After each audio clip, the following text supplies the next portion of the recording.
To be able to afford a house, I'm here to assure you, owning a house doesn't have that much benefit over renting, if not worse. First of all, the housing market boom has been over. If you plan owning a house, see, that's why I do these reaction videos, is to, I don't want to say contradict, I don't want to be a contrarian, but to dispute or at least to pose a different take on things. These generalization. Owning a home doesn't have much benefit than renting. I wouldn't necessarily agree with that. It depends on situation. So you see a lot of people when they get older, they downsize. It makes no sense to mow an acre of lawn, take care of most of the renovations. So they downsize, they get a condo where it's a 55 plus community. They have some certain safety and, you know, they give up some responsibilities as far as repairs and lawn care. But if you own a home, you're building equity. Sometimes it makes sense to rent. It's all based on situation. You just can't generally say owning a home is not as good as renting or doesn't have as much benefit as renting. I wouldn't totally agree with that, because real estate in general has made more millionaires than a lot of other industries and businesses combined. So people are making money just by owning homes. There are some people who cannot afford a retirement, but let's say at one point they bought a house for 300,000 or 400,000, and 30 years later that house is knocking on $1 million.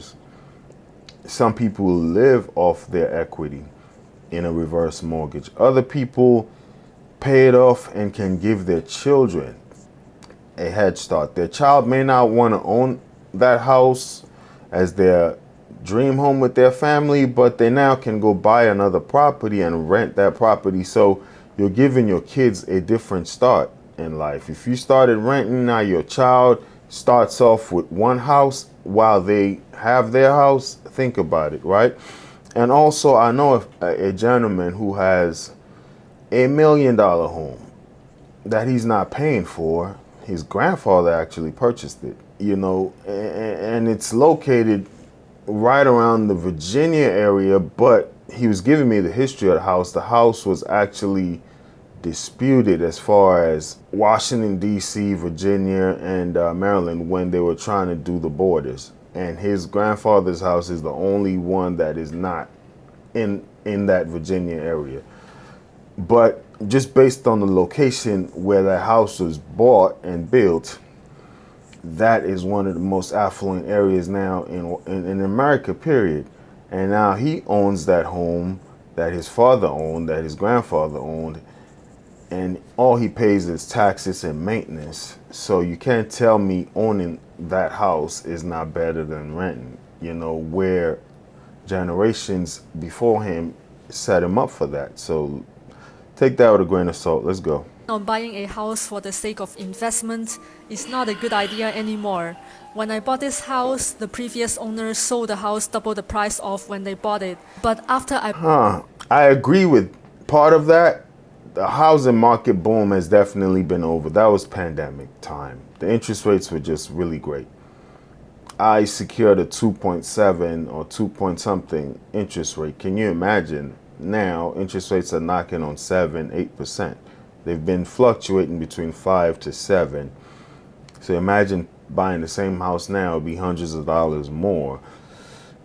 And also, some people say the value of homes have been overestimated. So some people are talking about a bubble that's going to burst. So I kind of agree with, you may buy a house and you think you have a lot of money there, but you really don't, because the value of that home has been overestimated. If there's a crash, people can easily see almost 40 to 50% of their equity, perceived equity, wiped off because of the inaccurate numbers, as some experts claim. But one thing that's keeping that from happening is really the lack of inventory.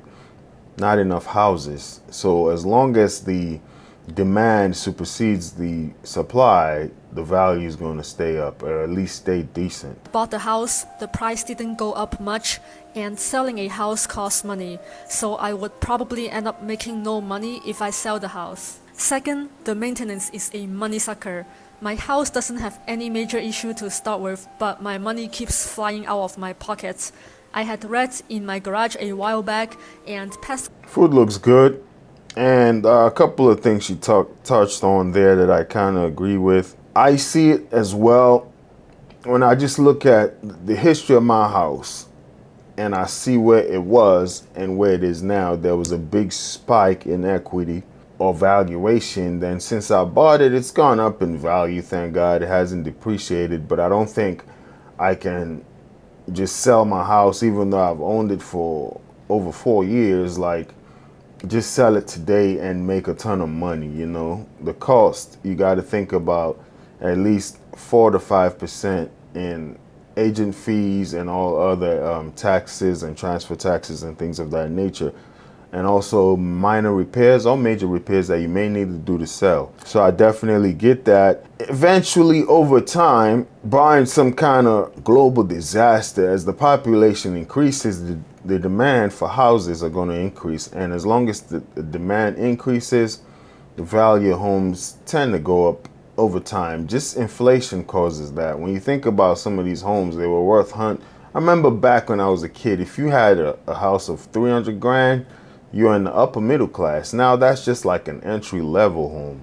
The median home in America is somewhere around 400,000 or 350 grand. In Maryland, it's somewhere around 400 grand because the market here is a little higher than the national average. That's just the average. But back then, when we were kids, if you buy a house for 300 and something thousand, my God, that's like you get almost a mini mansion now. Now, if you want to get one of those, you're looking at 700,000, 800,000. So I get that point.